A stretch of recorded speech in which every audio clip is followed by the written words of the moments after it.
기쁨의 이유 사명이라는 그런 제목으로 하나님의 말씀 함께 나누겠습니다. 구성진 창법으로 시대의 아픔을 노래하고 사람들에게 위로와 희망을 전하는 소리꾼 장사익이라는 가수가 있습니다. 아셔요? 네. 하늘 가는 길, 찔레꽃 등의 노래로 잘 알려진 가수입니다. 제가 굉장히 좋아하는 그런 가수인데요. 장사익 선생님의 노래 중에 희망한단이라는 노래가 있습니다. 요즘 들어 이 노래가 자꾸 제 입가에 맴돕니다. 노랫말을 한번 음미해 보시기 바랍니다. 원래는 제가 이 노래를 한번 부르려고 그랬어요. 지난번에 근데 실패한 경험이 있어서 예, 오디오 파일을 준비했습니다. 한번 들어보시죠. 네.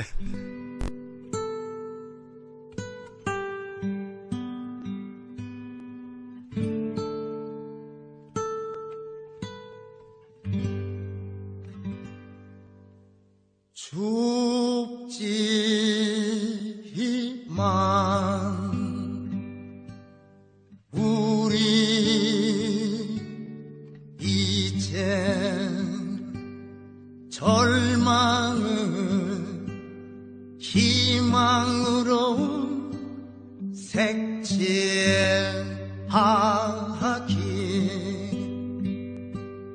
한참은 돌아오는 길에는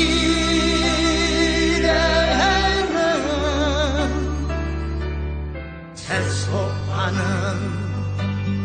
아줌마에게 이렇게 물어본다. 아줌마, 희망한다네 얼마래요? 희망이요? 나도 몰라요. 희망한다네 얼마예요? 희망한다네 얼마예요? 희망한다네 얼마예요? 희망이요? 채소 난단 사가시오 선생님. 너무 진지해져 버렸네요. 예. 제가 노래를 그냥 부를 거 그랬어요. 요즘 우울한 소식들이 계속 전해지고요. 일본 애들은 왜 이렇게 못된 짓을 하는지 정말 욕이라도 해주고 싶은데 제가 참겠습니다. 예. 여기저기 들려오는 소식들이 우리를 참 우울하게 합니다. 그래서인지 이 노래가 이렇게 저한테 꽂혔어요. 계속 이 가사가 떠오르고 마음속에 와 닿는 것 같아요. 희망한다니 얼마예요? 네.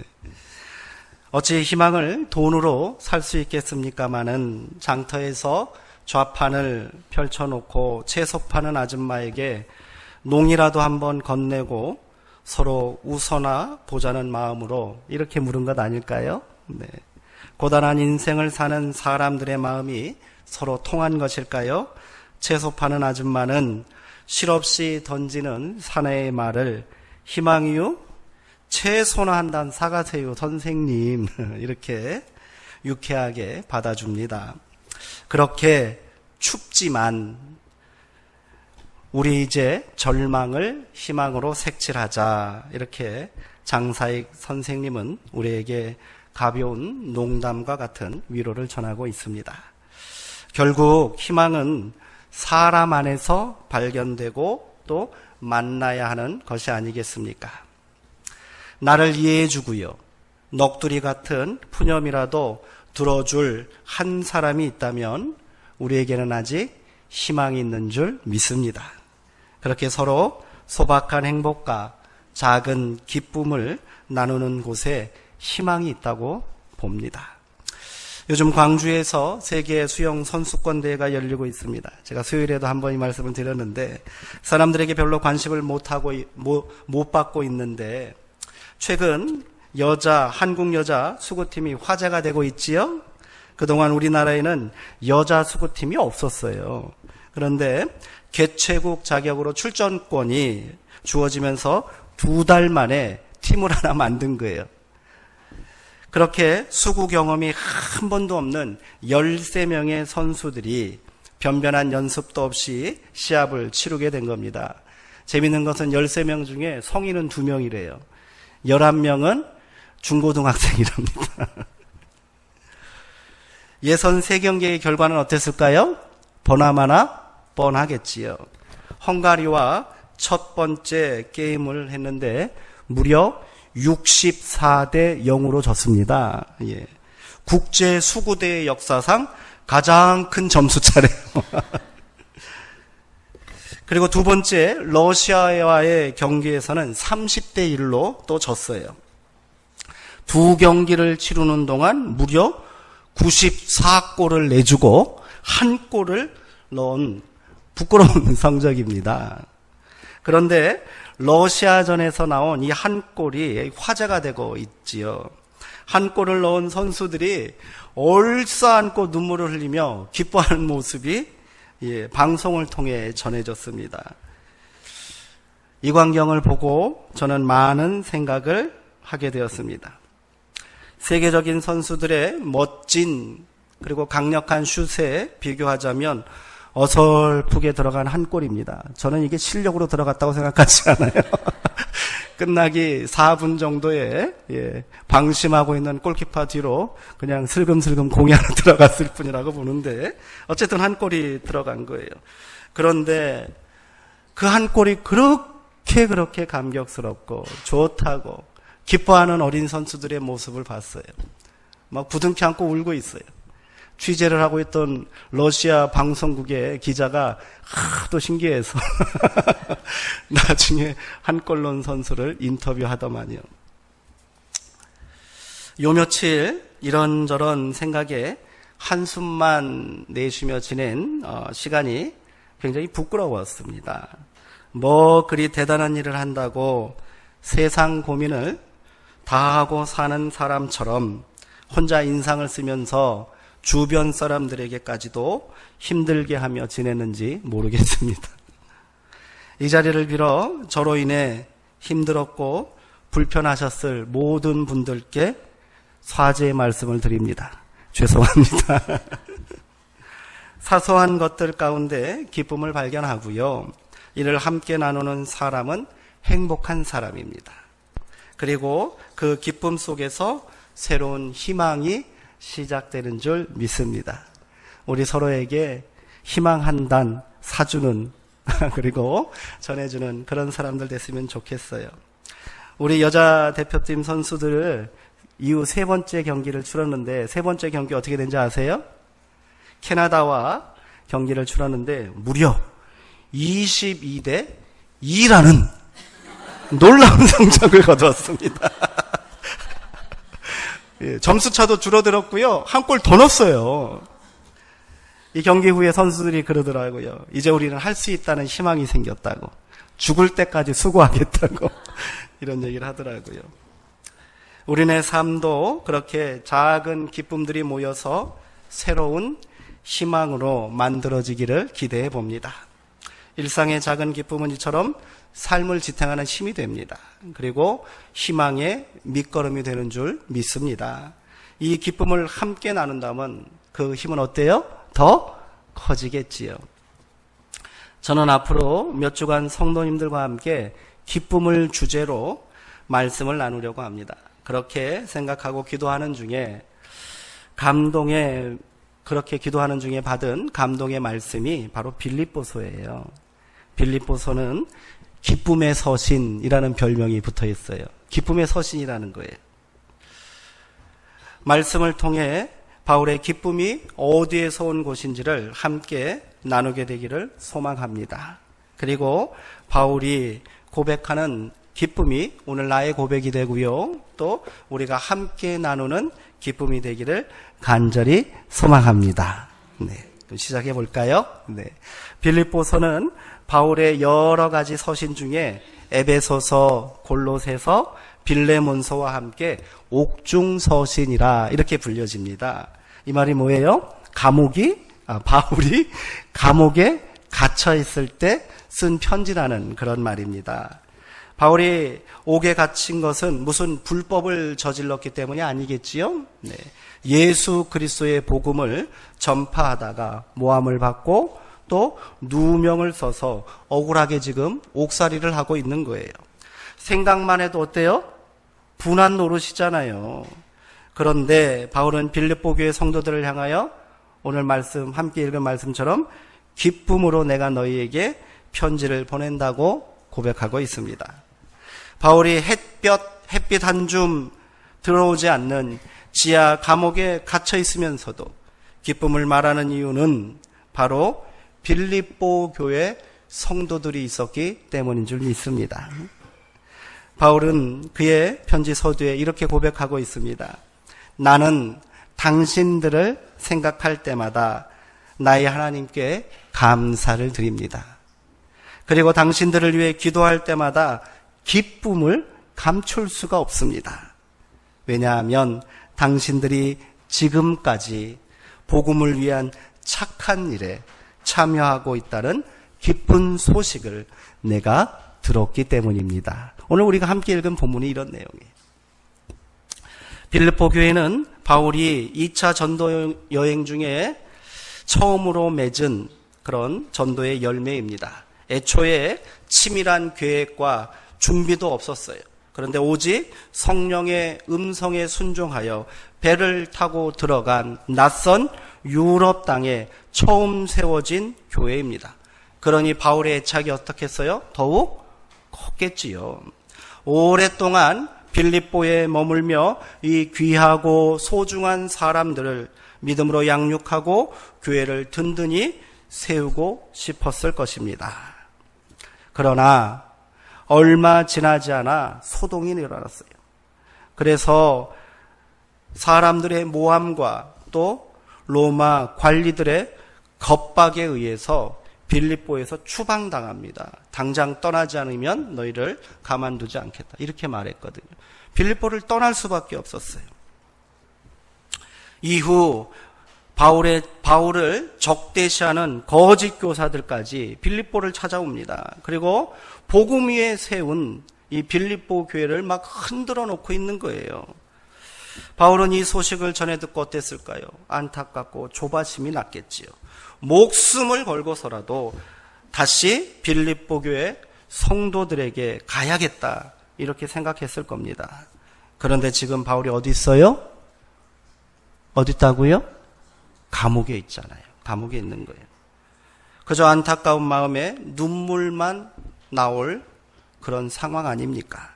그런데 빌립보 교회에서 사람이 한 명 찾아온 거예요.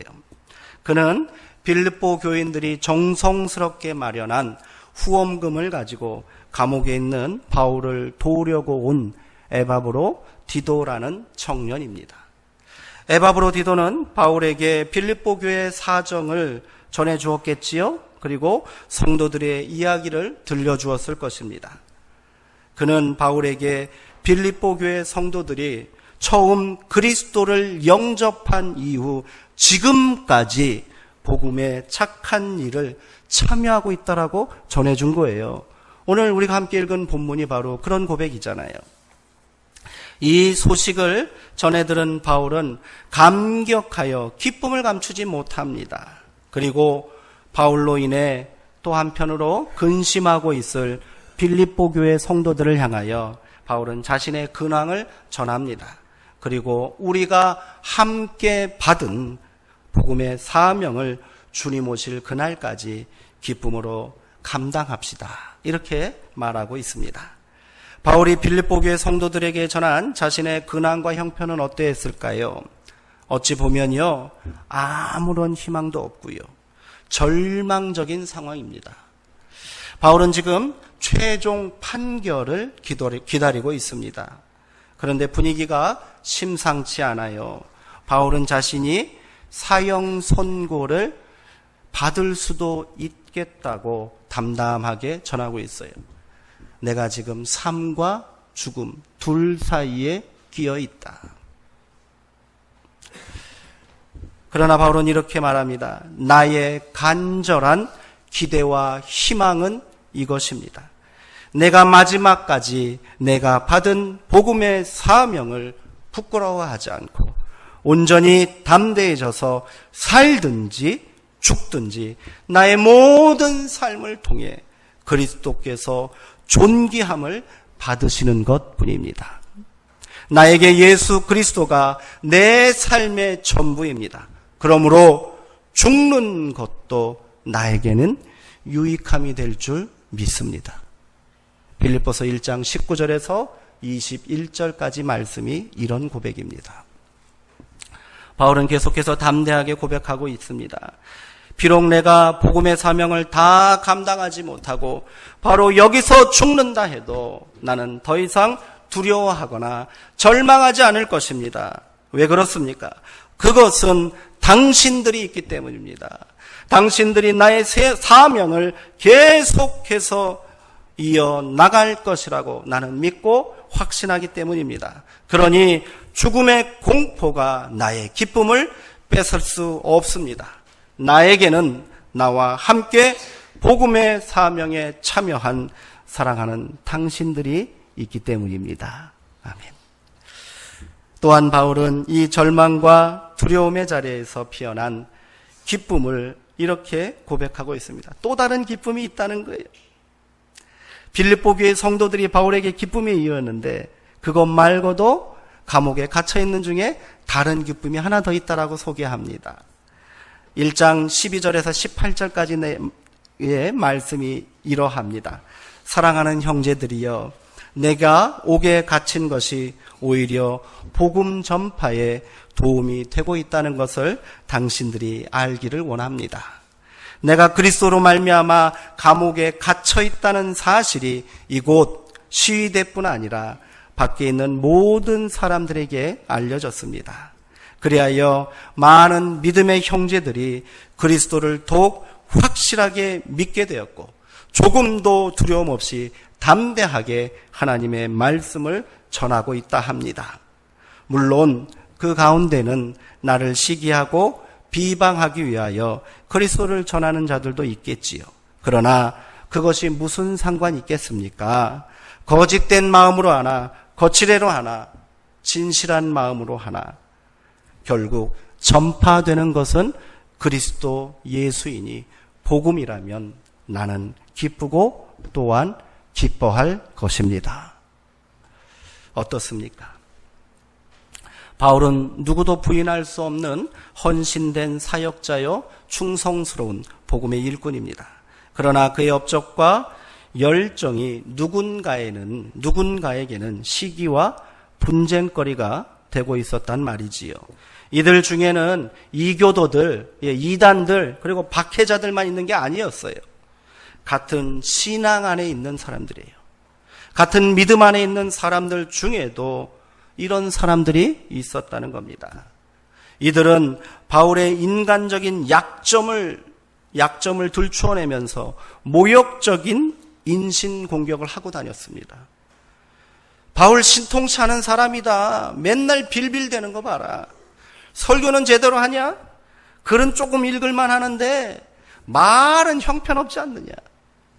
이렇게 말하고 다닙니다. 무슨 사도가 그렇게 골골대고 있느냐? 더 나아가 바울이 전하는 복음은 거짓이며 그는 그리스도의 복음을 전하는 사도로서의 자격이 없는 자라고 그렇게 비방했습니다. 네. 그러나 바울은 이들을 저주하거나 미워하지 않았어요. 같이 맞받아치고 역정을 내지 않았습니다. 오히려 뭐라고 그랬습니까? 그래, 나는 못났어. 나는 약하오. 그래서 나를 통하여 그리스도 예수가 강하게 드러나는 것입니다. 이렇게 말하는 거예요. 오히려 약함이, 나의 약점이 내가 자랑하는 것들이요. 이렇게 말하지 않습니까? 그리고 또한 이렇게 말하는 거예요. 오히려 그들을 통해서도 그리스도의 복음이 전파되는 것이라면 나는 비난받고 모욕을 받아도 상관없다는 말입니다. 바울이 이렇게 고백할 수 있었던 이유는 저는 그가 흔들리지 않는 확고한 사명을 가지고 있었기 때문이라고 믿습니다. 뭐라고요? 사명입니다. 사명이 있는 사람은 자신이 해야 할 일이 무엇인지 분명히 아는 사람이지요. 그 사명은 그리스도께서 주신 복음을 증거하는 것이기에 본질에 집중할 수 있는 거예요. 주변의 본질에 집중하기에 진리를 붙잡고 있기에 이런저런 세상의 풍파와 주변 사람들의 평판에 흔들리지 않을 수 있는 겁니다. 그러기에 그는 작은 일에도 기뻐하고요, 만족하며 감사하는 삶을 살 수 있는 것 아니겠습니까? 오늘 우리가 함께 발견해야 할 기쁨의 이유가 여기 있기를 소망합니다. 사명을 함께 나누는 사람들이 있기에 우리는 서로 의지하며 신뢰할 수 있고 뜨겁게 사랑할 수 있는 줄 믿습니다. 바울의 기쁨은 은밀하게 감춰진 어떤 진리를 깨달아서가 아니잖아요. 비밀스러운 개인적인 약속에서 나온 것도 아니에요. 바울이 내가 기쁘고 또한 기쁘다고 한 게 하나님께서 바울에게만 은밀히 바울아 좀만 참아, 내가 엄청난 거 너에게 줄게, 이런 얘기를 들어서예요? 아니라는 거예요. 바울의 기쁨은 그리스도를 구주로 영접한 모든 믿는 자들이 함께 받은 기쁨인 줄 믿습니다. 그게 뭐라는 거예요? 복음에 참여함이라는 거예요. 믿음의 형제들이 함께 실천하는 기쁨의 삶이며 세상 사람들에게 함께 전파해야 할 그리스도의 사명이 바로 기쁨인 겁니다. 우리 안에도 이러한 기쁨이 넘쳐나기를 주님의 이름으로 축원드립니다. 이를 위해 우리는 먼저 서로를 뜨겁게 사랑해야 할 줄 믿습니다. 오늘 빌립보서 1장 8절의 말씀, 1장의 8절의 말씀을 다시 한번 우리 함께 읽어보기를 원합니다. 1장 8절입니다. 함께 읽지요? 자, 시작. 내가 예수 그리스도의 심장으로 너희 무리를 얼마나 사모하는지 하나님이 내 증인이시. 아멘. 제가 굉장히 좋아하고 또 제가 기도하는 기도 제목의 말씀입니다. 그리스도의 심장으로. 가슴이 뜁니다. 바울은 빌립보 교회 성도들을 향하여 내가 예수 그리스도의 심장으로 당신들을 얼마나 사랑하고 있는지 하나님께서 증인이 되어주실 것입니다. 이렇게 고백하는 거예요. 어떻게 사랑해 보셨습니까? 얼마만큼 사랑해 보셨습니까? 그리스도의 심장으로 사랑해 보셨습니까? 그리스도의 심장을 가지고 있다면 사랑하지 못할 사람이 어디 있겠습니까?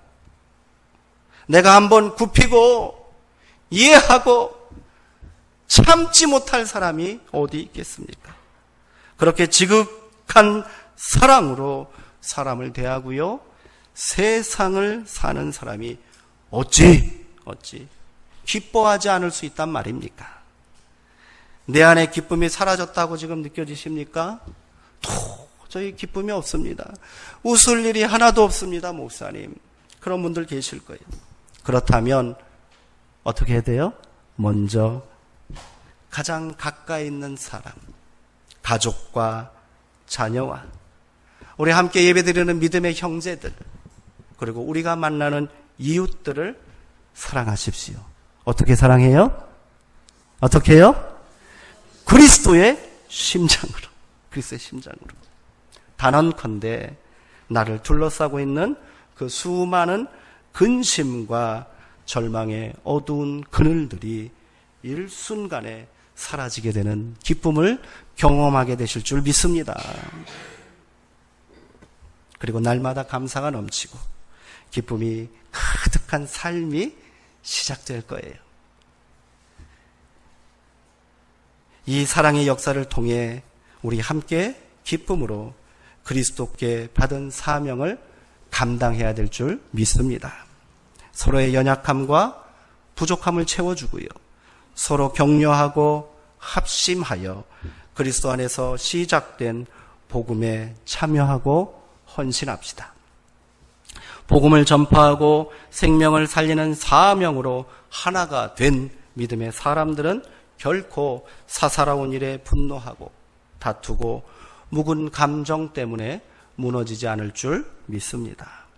서로가 감당할 믿음의 복음에 참여할 그런 자신의 역량들이 있을 줄 압니다. 하나님께 허락하신 분량이 있을 거예요. 그것 감당하시면 됩니다.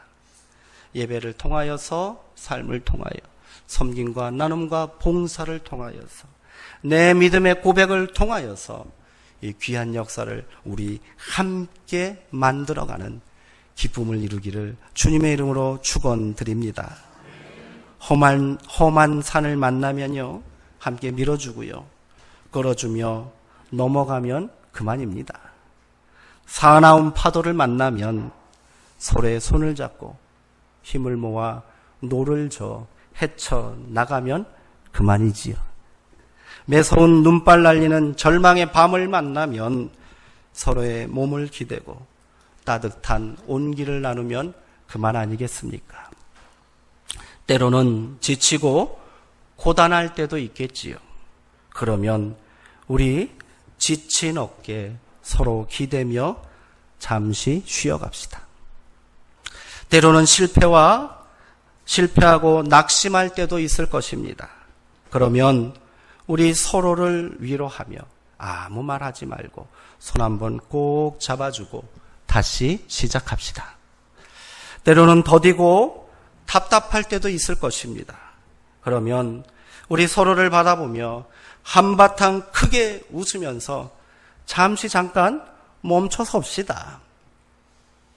그렇게 우리 함께 기쁨을 나누고 서로가 서로에게 기쁨이 되기를 원합니다. 제가 이 말씀을 준비하면서 제 안에 감동이 있었어요. 그래서 이 시간 말씀드리려고 합니다. 지난 당회를 하는데 장로님들이 계속해서 이런 말씀을 하시더라고요. 목사님, 우리 부역장님들이 너무 힘들어합니다. 한 달에 2번 구역 모임 하시는 거 너무 힘들대요. 목사님 한 번만 하시면 안 되겠습니까? 그 순간 제가 이것도 훈련입니다. 2번 해야 됩니다. 이렇게 말씀을 드렸습니다. 그렇다고 제가 한 번만 하겠다고 결정 내린 건 아니고요. 이건 조금 더 고민해 보겠습니다. 우리 7, 8월은요. 구역 모임은 좀 쉽시다. 예, 좀 쉬세요. 예, 아멘. 네. 함께 쉬셔요. 예. 그리고 제가 이렇게 주방에서 우리 여전도에는 지금 부마다 한 달씩 돌아가면서 설거지 하시잖아요. 그렇죠? 한 달에 한 번씩 하니까 1년에 2번 이상 돌아오지요. 3번이나 그러시죠. 그래서 제가 이렇게 제안 드리겠습니다. 우리 남선교회 귀한 지체들도 한 달에 한 번씩 설거지 합시다. 맨날 밥만 얻어먹지 말고. 네. 저도 할게요. 네, 저도 베드로하고 섞여서 한 달 하고 바나바도 한 달 해주세요. 예. 혹시 감동이 되시면 우리 베드로도 요한도 해주셔도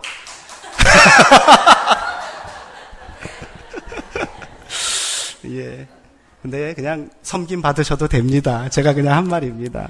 이렇게 서로 하나 되면서 밀어주고 끌어주고 또 부족하면 또 모자란다 생각하면 잠시 좀 멈추죠 뭐. 네. 우리 평생 함께 가야 할 믿음의 길 아니겠습니까? 서두르지 않고 쉬어가고 주저앉기도 하고요. 그렇게 우리 함께 우리 안에 기쁨이 사라지지 않기를 소망합니다. 기쁨의 조건, 기쁨의 이유 오늘 2가지를 말했습니다. 궁극적으로는 사명입니다. 사명의 공동체는 기쁨을 잃어버리지 않는다는 거예요. 또 하나 이 사명을 혼자 붙들고 발버둥 치면 못 견디잖아요. 바울이 혼자만 이 사명은 오직 나만 감당할 수 있구나. 이 사명을 위해서 오직 나 혼자만 남았구나 생각하면 기뻐할 수 있어요? 못하죠. 그러나 바울이 어떡합니까? 함께 사명을 이어가고 함께 감당하는 사랑하는 형제들이 있음이 기쁨인 줄 믿습니다. 오늘 그렇게 우리가 서로가 서로에게 기쁨이 되기를 주님의 이름으로 축원드립니다. 기도하겠습니다.